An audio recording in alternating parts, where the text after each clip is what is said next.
So hopefully everyone can see my screen here.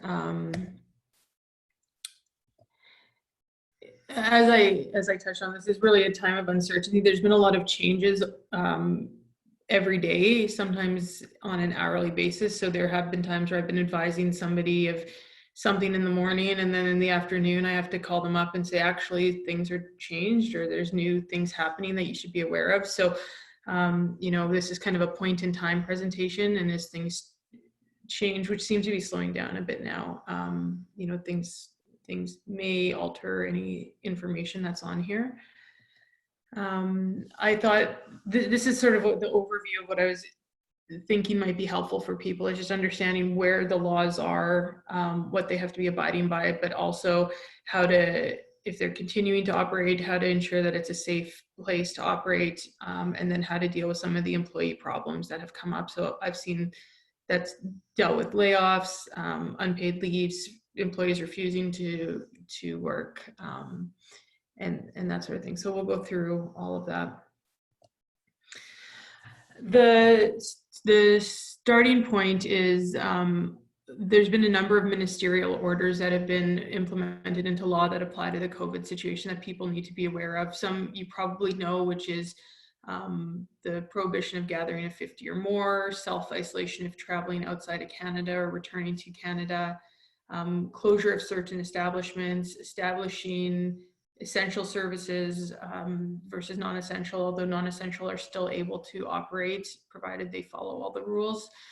One fairly new one, which just came up, I think it was on the 11th, is that essential businesses are now protected from liability if there is a COVID exposure within the workplace. So if in the workplace someone gets sick and other employees are exposed to that, and there's some sort of wage loss associated with it, they can't say that it's the employers are now protected from liability from that. That's not the case for non-essential businesses. So it's important to know whether or not you're an essential business or a non-essential business, also to take all measures for safety as it is, but particularly if you're a non-essential business, because there may, in addition to being able to be shut down, there may be other consequences that flow from that.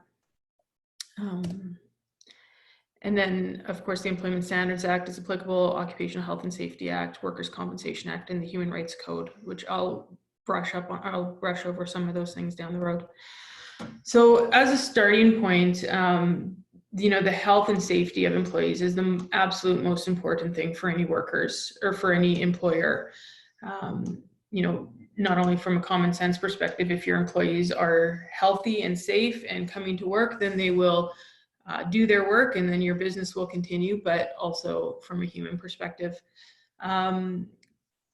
It's admittedly a really tough balance these days between trying to make your workplace a safe environment for people to come and have business continuity at the same time. There's a lot of challenges. Employers are expected to be flexible, and more so than ever before during this time, and be creative and strategic in creating the safe environment. So what I've done here, because I often have to strategize with employers what's best for their business in terms of how to make it a safe environment for workers. I've put down some of the concepts here, but there will be situations if you have employees. I know that Terry said she's the only employee right now, but if there's other employees that are working together, there will be points where employees have to self-isolate, and employers must allow them to do that, particularly in the circumstances where they're sick, have COVID or symptoms of it, have been exposed to it, or close contact with somebody who has it or suspected to have it. If they've traveled outside of the country particularly. So those are situations where you have to plan for self-isolation. Then you also have to consider whether there's any vulnerable employees within your workplace. So elderly or people with immune compromised circumstances, people with severe asthma, for example. Those may be situations where people cannot work, and employers have to be flexible with that, which can be a big challenge because we don't know how long it's going to last, and there's this questions about whether they have to bring in other employees, how they deal with that. Is it on a contract basis? And the answer is maybe there's going to be situations where people have to do that. There's WorkSafe BC has published a guide in terms of what to encourage people within the workplace. So that's increased hygiene and sanitizing high touch areas, avoiding having people at high touch areas as much as possible, avoiding having people interact face to face. Some businesses have been adjusting work schedules, so there's different shifts of business that that people will work in, so that they're avoiding contact within the office.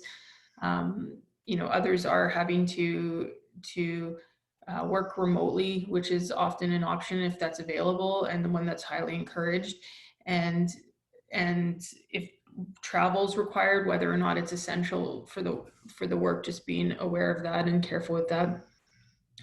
And at the bottom of the slide, I've indicated that it's really important to communicate what measures you're taking with your employees. And I cannot stress that enough, because one of the things I've been seeing is employees are scared right now. People are scared. Employees are scared.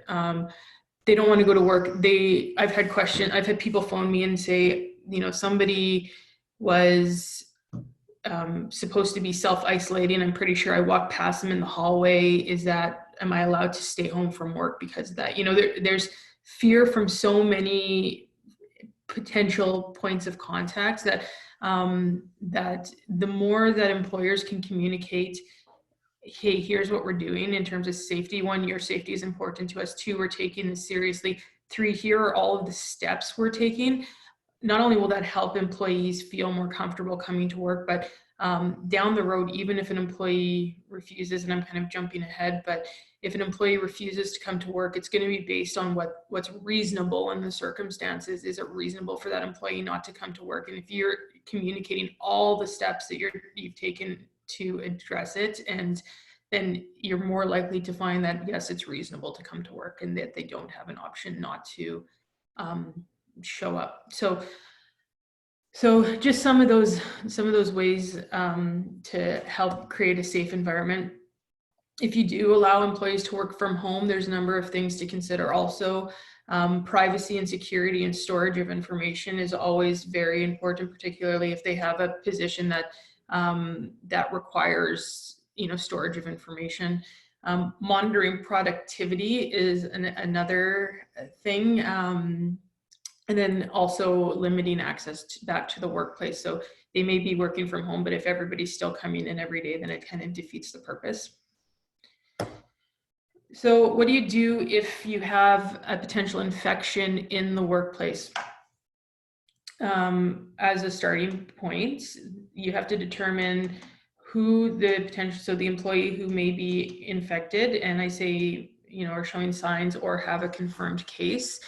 That employee should not be allowed to return to the office until they're asymptomatic or have been cleared by a medical professional. If there is potential, as an employer, it's really prudent to determine where that source, if they know where the source of that came from. Was it from the home? Was it from the workplace? Because if it's from the workplace, then you will have to take steps to address it, such as potentially reporting to WorkSafe BC. Depending on the workplace and what kind of business you're in, it may mean shutting it down for a period of time to disinfect the entire business, and making sure that there's no potential exposure within the workplace before bringing people back. So if it's in the workplace, then there are additional things you have to deal with. But as a starting point, determine where the person got it from if you can. If they're showing symptoms, ask them to leave and seek medical guidance. And we say there's this, as a starting point, there's the Thrive BC. It's a self-assessment tool for COVID. I think a lot of people have seen that now. It's been put out by the BC Ministry of Health. There's also 811. So either of those two options are easy for people to get medical guidance as a starting point. So, and if they're told to self-isolate, then as an employer, that you have to allow them to do that.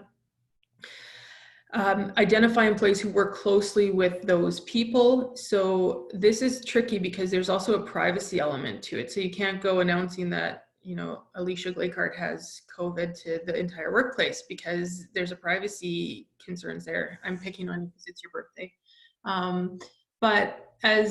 But the other thing too is that you have to be able to determine who do they work closely with. So as a starting point, I would seek consent from the employee to be able to share the information that you know, Alicia's a potential exposure, has been potentially exposed. So who else around there that she deals with may need to monitor themselves also and share that information.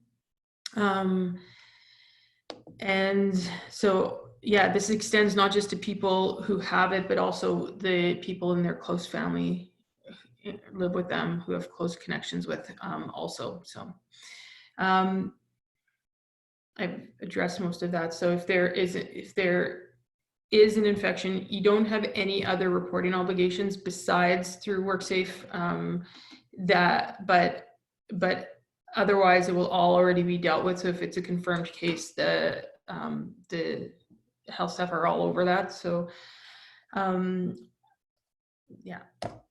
So now, how do you deal with continuing your business? So you have this safety side, you have employees, you're structuring things, but you know, the work goes down. So this is where it's been really challenging. This has really been a huge portion of what I've been advising on lately. But as a starting point, the question is, can I lay off employees right now? And layoff, and I need to be clear on this, it means that you intend to bring somebody back, because a lot of the time people use the term layoff to also mean firing, and that's not what is intended here. And layoff means they're temporarily not able to work, but the intention is fully to bring them back. In BC, there's only 3 circumstances where workers can temporarily lay off employees and have it be considered a layoff. The first is if it exists in an employment contract, so an actual written contract or a collective agreement. The second is if it's an industry where layoffs are common, and so think of like breakup in construction or some of the other seasonal work that would be more likely to apply. Or 3, if the employee consents to it. So if one of those 3 things are not met, you're not actually laying off an employee, you're firing them. And what happens is it gives rise, it's a termination, it's considered a termination without cause, and it gives rise to potential severance obligations. So you have to be mindful of that. One of the things that I've been recommending to people is to try and get the employee's consent, because what I've been finding is most employees understand what's going on right now. There's a lot of benefits available to employees right now who are laid off. And so the majority of them are willing to consent to a layoff, in which case then you're fine. You haven't triggered any obligation to pay them a severance. Some other things to be aware of, though, is that if you have a situation where employees work hourly and you reduce their hours by 50% or more, then it's considered a layoff then, and then you go through the process of whether you can lay off and if it's actually a termination or not. And then according to the Employment Standards Act, layoffs cannot exceed 13 weeks in a 20-week period. Otherwise, it's also a termination. So yeah, it's always risky to try and lay people off in it. And what I tell a lot of people is you have to assess what your risk tolerance is in this scenario. If you can't get an employee to consent to a layoff, then you may be having to say, well, we intend to bring you back, but if you're not gonna come back and consider this to be a firing, then that's a risk that you have to be willing to take. There is a potential provision in the Employment Standards Act that would allow an employer to terminate an employee without having to pay the severance pay. The language is that if because of unforeseen circumstances, the work is impossible to perform, you do not have to, there's no termination payable. The key words in that is the unforeseen circumstances. So COVID would be that, but the work has to be impossible to perform. And there's a real question whether or not a shortage of work would qualify as that. It may be that I have some clients who operate within provincial parks, and now provincial parks have been shut down, so the businesses cannot operate at all. So that would be, cannot because it's impossible. But where it's just you cannot because there's not enough work for you, it's a little bit more questionable. So there's always a risk associated with temporary layoffs, but they are happening across the country. And so it's more, there's a good chance that they're going to be accepted and that there's not going to be a lot of fallback from it. But I think there's still a risk there that people need to be aware of. Sorry, I'm checking the, okay. I don't have my chat up, so I don't know if anybody's writing anything to me. There are a couple of questions here. So as the situation continues, what if the crisis outlasts the 13 weeks they've consented to the layoff? And then there's another question as well, just regarding finding the source of how an employee contracted COVID-19. Is this not impossible or near impossible? Do you know if it is necessary for an employer to have all the staff that have been in contact with the person confirmed with COVID to isolate for 14 days? Okay. So let's go to the first one. Can you read that one again? Yeah. What if the crisis outlasts the 13 weeks they have consented to the layoff? Yeah. So from a very technical perspective, they would be fired. If it's 13 weeks within the 20-week period, it would be considered fired, and it could trigger the severance obligations. Having said that, one of the considerations that we look at when we're dealing with any severance obligations is what is the ability of that employee to obtain similar work. And so if you, let's say it lasts 20 weeks or 6 months, what is the likelihood of them being able to get a job back, and you're offering them the exact same job back? The severance obligations in that scenario would be pretty minimal if they're getting offered the exact same job, particularly if they're receiving benefits in which they're almost at the point, they're getting a significant percentage of their wages. There would be very little that would expose the employers in that scenario. I suspect that if this continues for the next several months, and there's this ongoing, there's this many people that are laid off as there are right now, that the government will be addressing it through some form of legislation, because that's how they've done things so far. So as an example, they have recently come down with legislation that entitles employees to have unpaid leaves of absence for whatever period of time they require it, if they're sick or if they've been told to self-isolate by a doctor. And so those are pretty broad timelines right now. And so if this continues and people are being laid off for longer than the 13 weeks, I suspect we're going to see some more direction from the government on that. Thank you. That was my question. Okay.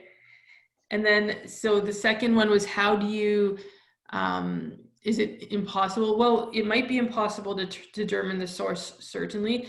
It's more along the lines of, is there, how much who have you been in contact with primarily? Are you just home? Are you here? Is there anyone in the home that's exhibiting any symptoms?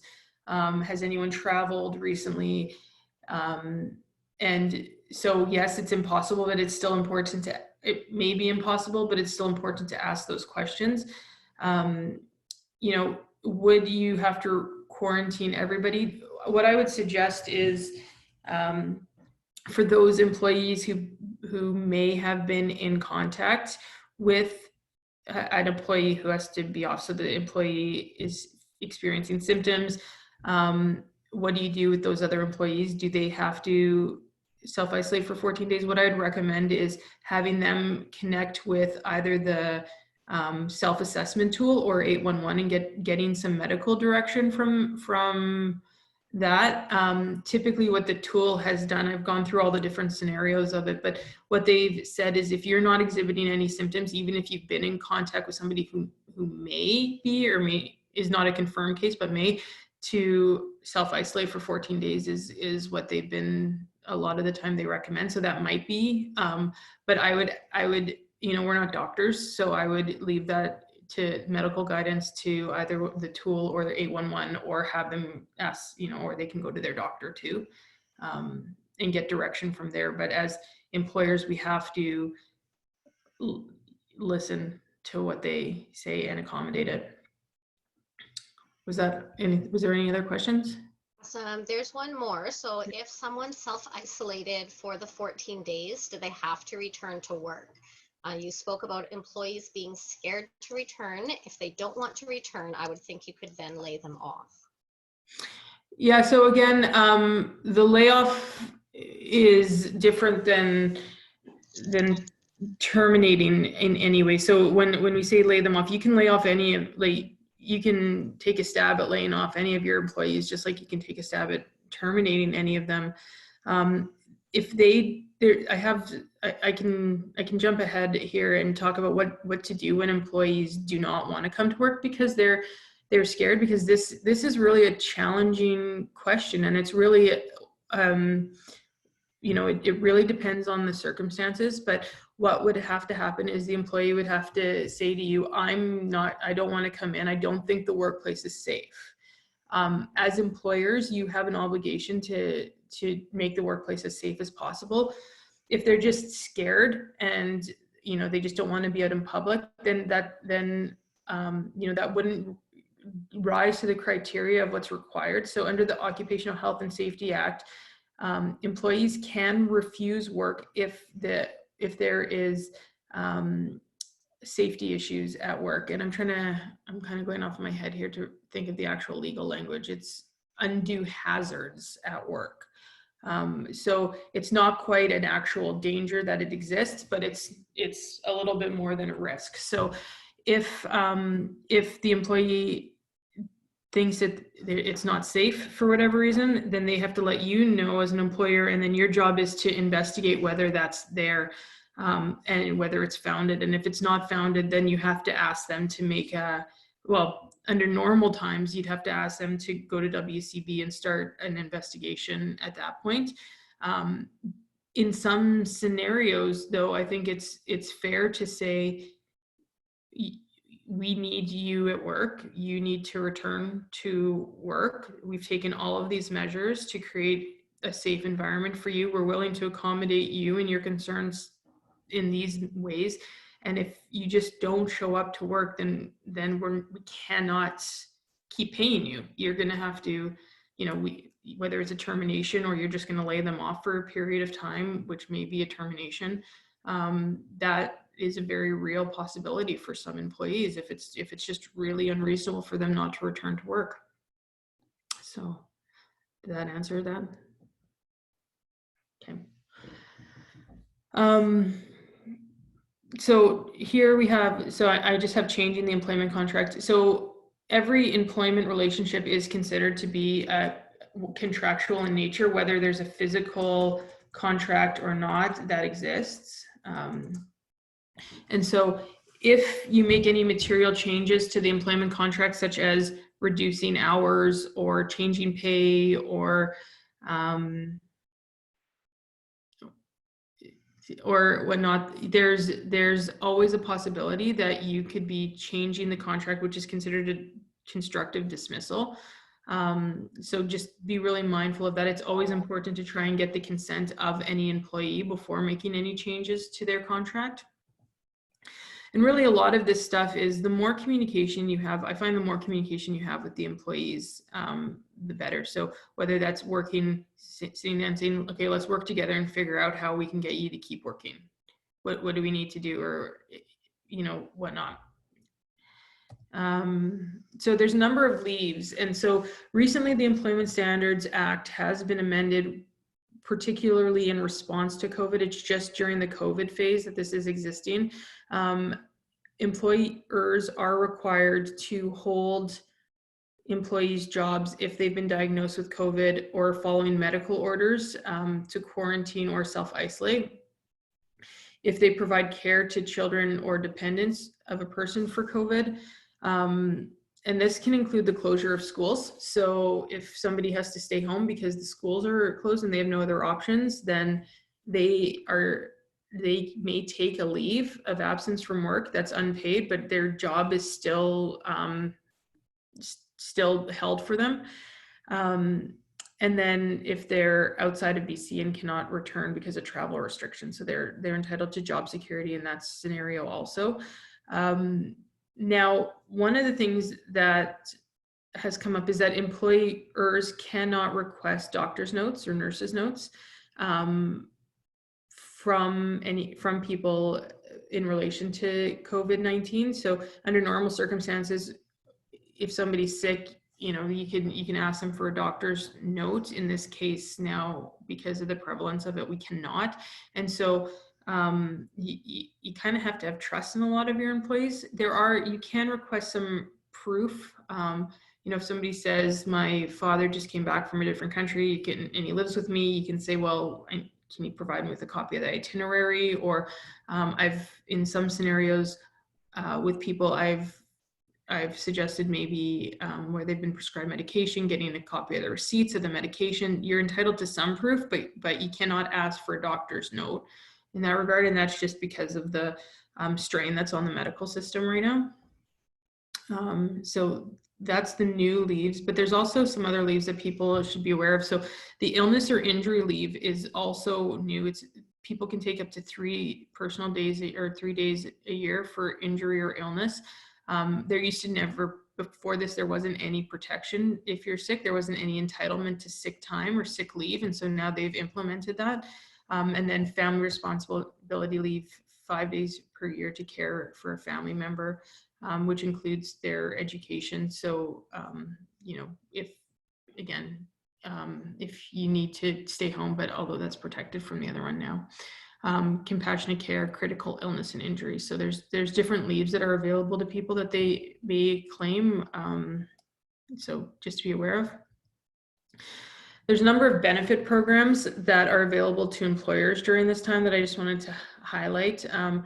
Canada Emergency Wage Subsidy. So that's the most recent one where employers can have wage subsidies for to keep people on their payroll. They're trying to avoid having layoffs. So if your revenues drop 15% or more in March or 30% or more in April and May, you may be entitled up to 75% of a week, or up to 75% of your payroll. There's also a temporary wage subsidy, which is for small businesses, which again is a payroll subsidy that's up to 10%. Those two, you can apply for both of them if you qualify. It's just that likely your Canada Emergency Wage Subsidy would be less because of the 10% that you're already receiving, but you can apply to both programs. There's also work share programs. So those are situations where you don't have enough work to cover the employees and you want to, with their consent, work a reduced number of hours. The government will top up if they qualify for this program. So that's another option available to some employers. There's also the Canada Emergency Business Account Loans, and there's a Canada Job Programs or summer job programs for people who hire students age 15 to 30. There's awesome. also, thank you, Ayla. Sorry to interrupt here. Just a couple of questions here, and hoping to get into speak about layoffs. Yeah. And a couple of questions here too is, if someone takes an unpaid leave, do they qualify for the CERB, or is this something that qualifies as being laid off and then go on EI? So the CERB is a program that's designed for people who are not working. I think that's one of the questions I get asked a lot is, can people work? Which is different than EI. You can work for a period of time on EI. And then if you lay them off and they're not working at that time, they can apply for it. It has to be, I believe it's considered as part of EI, so the two programs work together. I'll just see, I have a little bit of information on that. I'll just see if I can pull it up here.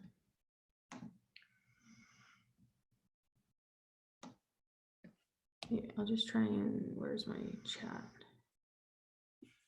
It's helpful for me if I can actually see what I'm doing here.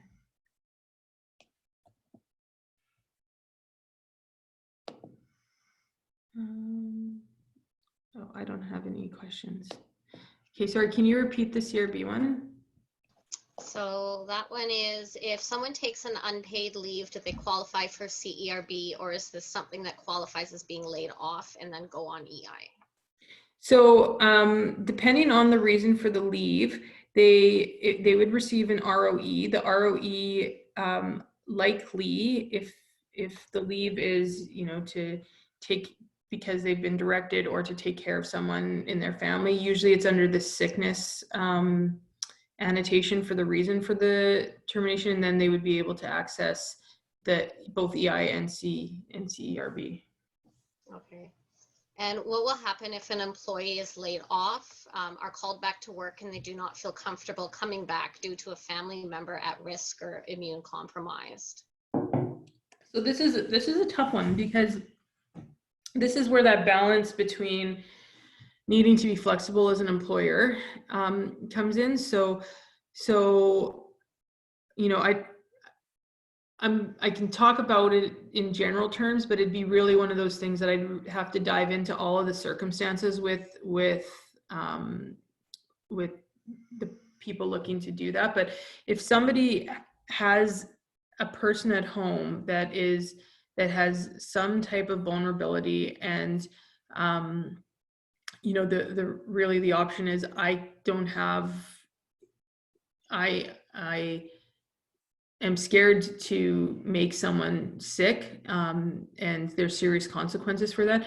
As employers, you have to really be careful about how to deal with that, because not only would the medical experts direct people who, in that case, to be careful, but under the Human Rights Code, there's consequences for employers who what it's called discriminate against employees or fail to accommodate employees in situations where there's family responsibilities, and that's under the heading of family status is what it's called. So if somebody at home needs to take care of anybody, or if they have someone who requires certain accommodations and therefore they require accommodations by being a direct family member, there are potential repercussions by not accommodating that and not allowing that. So it can be pretty risky not to. You may want to seek some more evidence, is the legal way of looking at it, but get some guidance in terms of how they're compromised and what extent you need to accommodate that. But you know, if they just don't want to come back and are concerned about that, you really have to take it seriously and consider whether or not you're willing to take the risk to lay them off further, or consider them to have left their employment. Ayla, could you possibly go to your layoff slide for everyone? I'm new to this sharing, so I'm not really sure how we all deal with it, but there we go. Is this the only information you had about layoffs, or did you have other information about it? No, that was the only information I had, but I had some leaves also. So that was the layoffs that I had put up. So then I guess just going to Terry's question in the opener, you know, there's a lot of organizations who've had to lay off their employees, and now they're at a turning point where, You know, maybe they want to change their core operations or their foundation and they need different skill sets. So, you know, is it ethical to do something like that? Recognizing that, like, this is the point now where businesses are going to need to adapt and pivot and change to get through this. So if you could just speak to that a little bit. Sure. I mean, this is certainly a time of reflection for a lot of businesses. So it's not uncommon for, you know, people to take a break and then start to realize what changes they may be making. So if you're laying off employees, if you're not going to bring them back, then there's severance risks associated with it. And I say risks because there may be some language that permits not paying severance pay, but it hasn't been litigated at all, because this is novel. This has never come up. Having said that, if you don't plan to bring employees back, then they would be considered fired. If you are trying to change the skill set, for example, as a starting point, you may want to consider whether or not you have employees that can fulfill those skill sets, and discussing it with them in terms of, you know, is this something you're able to do? Because just bringing them back and having them work in a new skill set would also, or may be considered a constructive dismissal if you're just changing the nature of their job. And then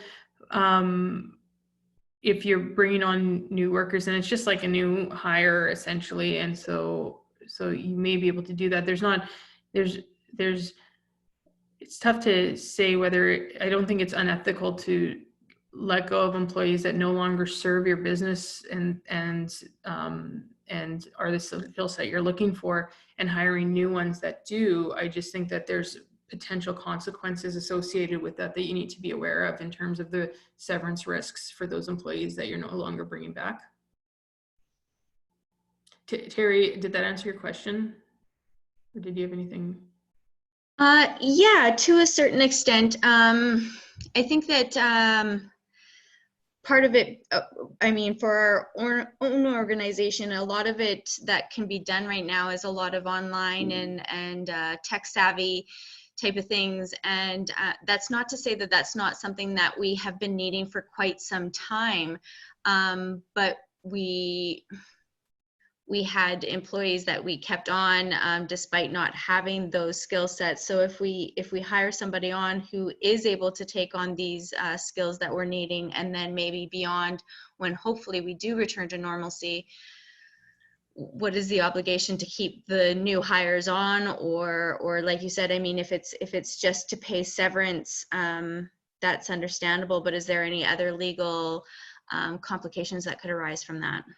Yeah, so with employees that you're bringing on, you may want to consider whether or not you have either, you know, a fixed term contract or some sort of language in there with a probationary period that would allow you some ability to not keep them on if you do not, if it doesn't work for you down the road, or when you're starting to bring people back.